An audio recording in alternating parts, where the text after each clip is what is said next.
Welcome back, my beautiful souls. My name's Cheryl, and this is Ritual and Remedy. So, this is episode 1 of my Detachment Series. And in this episode, we'll be focusing on our emotions, how, when, and why to detach, so we can focus, think clearly, and strategize. Because sometimes some of us are slaves to our emotions. So, until we deal with our trauma, we can become slaves to our emotions. So this episode isn't about pretending to be calm. It's about understanding why anger takes over and how detaching from it can change your entire life. So on my healing journey, I realized something that shocked me. Controlling my anger wasn't about controlling other people. It was about understanding myself. The rage I used to feel, that fire in my chest, it wasn't just about what someone said or did. It was deeper. It was old. Most of my anger wasn't even at the people who hurt me. It was at myself for allowing disrespect, for staying silent, for shrinking and believing the lies people told me about me was who I was. Every insult I endured, and I'm not talking about coming from people outside. It was inside my own home. It was my family. Then later on, it becomes friends and it becomes your partners who you have children with. And if you're not careful, it can come from your own children. I was angry because of the defense, the protection I didn't receive, the strength I didn't even know I had. And even worse, I didn't even know how to use it. And to be honest, you're allowed to be angry at those things. Anger is a normal human emotion. But the only problem is when it becomes your identity and then it begins to start to control your life. I remember when I was on my healing journey and I had a reading done. And in the reading, a message that came through was your ancestors say you're very smart, but you're letting your anger get the better of you and it's keeping you back. And the thing is, I remember thinking, who wouldn't be angry? Who wouldn't be mad? I'm in a situation with 2 kids, no village, no help, struggling for housing. Like, why wouldn't I be angry? And the people who are supposed to share these responsibilities, who are supposed to help, are outside living their best life while I'm at home struggling day to day, feeling the pressure of everyday life. And it was at this moment where I decided that detachment isn't coldness, it's clarity.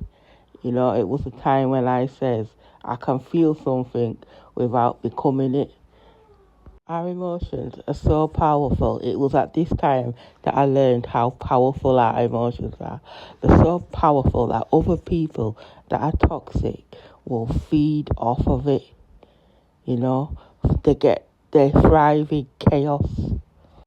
Imagine you're in a situation where you're trying to hold it together and the person you're most closest with wants chaos, wants you on your knees for them to feel powerful, for them to thrive. Just imagine.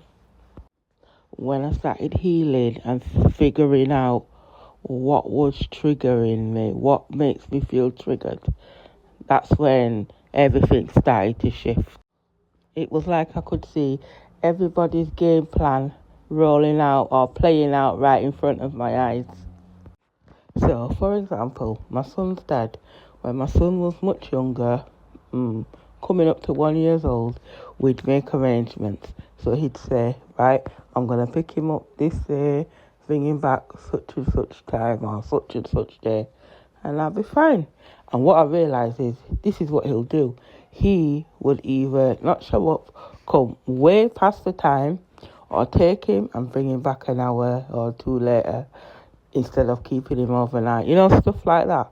So I would be like getting angry, getting like to the point where, I'm really lashing out until I stumbled on this baby, this Davo Now, if you've not heard of Davil before, Google it and look at it. Look into it. It's basically a tactic that narcissists use to avoid accountability for their actions. So aside from healing and working through your triggers, which is what I did, I also started researching, looking on YouTube, and I came across this grey rock method, and it's a great way of dealing with narcissistic, toxic people, because basically it's just another form of an energy vampire. So by holding boundaries in the physical and the spiritual, it keeps your energy protected. And the best way I found to do this was by using the grey rock method. So this method is a communication strategy that limits interaction. So just so you know, that detachment is not coldness, it's clarity. So the less you have to say to these people, the less conversation you have with them, the less for them to feed off of, and they will try and get extravagant and try and call you out your name and stuff, but just, I really learned to just ignore it and just keep it moving and pushing, and that just seems to irritate them more.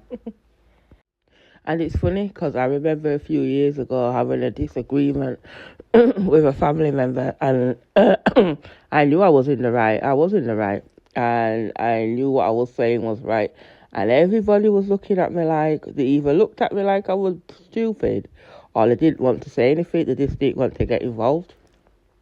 And I remember saying to God, like, what is going on here? Like, am I in a twilight zone here or something? Because why is everybody just sitting there knowing full well what they're doing is wrong? And I'm the only one saying something. Yeah, and now this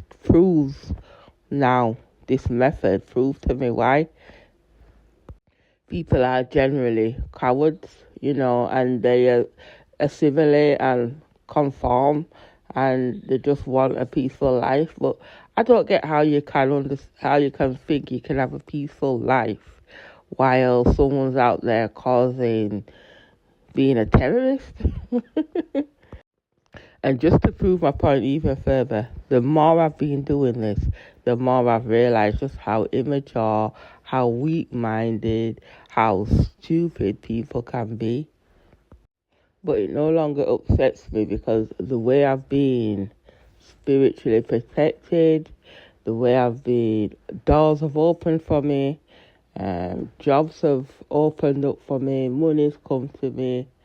I just can't even, I no longer feel all rattled and, scattered energy all over. It's just nice and peaceful, and I like it like this. So yeah, I'm just going to leave this here now. So I will be going into more details on my school community. I am trying to set up my school community. I will be showing more like the spiritual rituals I've been doing in order to keep my energy up, keep my vibration high. So yeah, thank you. Follow along for more.